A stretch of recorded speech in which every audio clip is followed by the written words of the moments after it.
정신은 깨어났는데 야광빛이 막 눈에서 돌아다니면서 제가 눈을 떠서 내가 왜 눈을 떴지? 약을 먹었는데 여기가 지금 그러면 딴 세상인가?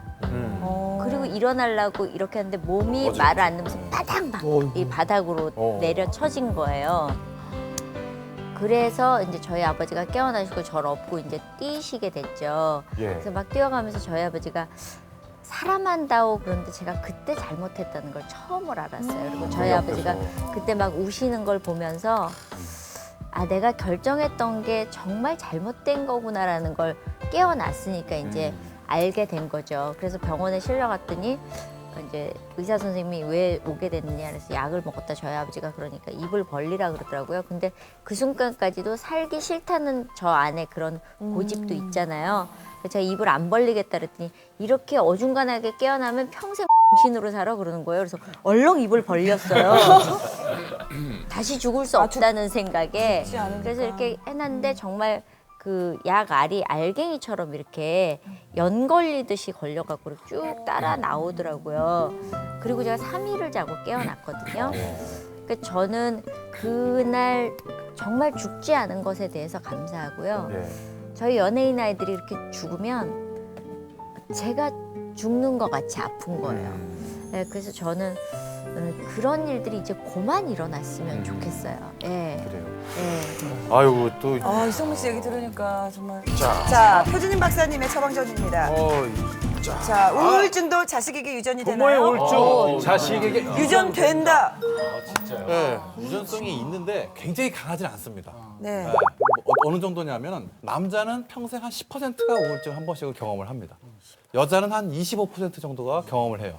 그러면 가족 중에 우울증 환자가 있으면 내가 우울증에 걸릴 확률이 얼마나 되냐? 그러면 한 2배 내지 3배 정도 늘어납니다.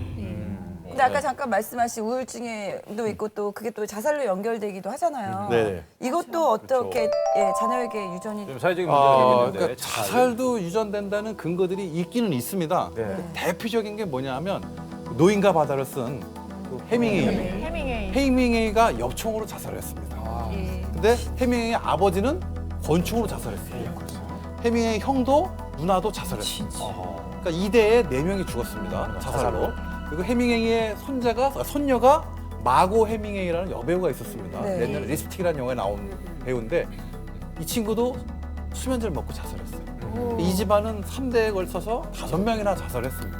그러니까 이건 자살이 반드시 유전된다, 유전성이 굉장히 강하다라고 얘기를 할 수는 없으나 유전적인 경향은 있기는 있다라고 얘기를 하죠.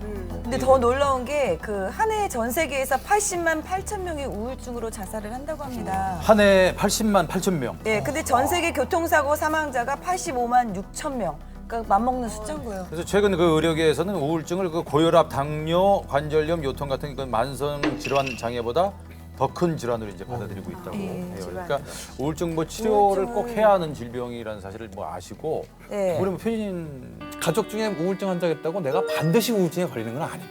너무 걱정하실 필요가 없고 그 걱정이 또 스트레스가 되고 다른 병을 또 유발시킬 수 있으니까 오늘 얘기 나온 것처럼 긍정적으로 사시는 게 더 좋습니다. 요즘은 우울증은 고혈압처럼 뇌에서 그런 행복을 느끼는 호르몬 자체가 낮기 때문에 사실은 약물 치료가 필요해요. 그러니까 정말 필요하다면 적극적인 약물 치료를 하는 것이 중요할 것 같아요. 약물 치료하면 8주면 10명 중에 8, 9명은 증상이 없어집니다. 와, 네, 그다니. 8주면 증상이 없어집니다. 네, 알겠습니다. 지금 조그맣게 들으셨나요? 남편이 약이 될수 남편만 있는데. 잘해줘도 돼. 병원 안 가도 된다고. 그래요. 알겠습니다. 자, 제가 그때 왜 피부 시술하면서 나도 모르게 맞았던 게 프로포폴이더라 하면서 얘기를 했었잖아요. 근데요, 예. 저 그 방송하고요. 예. 정말 우울증 걸려 죽을 뻔했어요. 그 다음날 자고 일어났더니 이혜정 프로포폴 투약 시인 이렇게 막 방송에 기사가 계속 뜨는 거예요.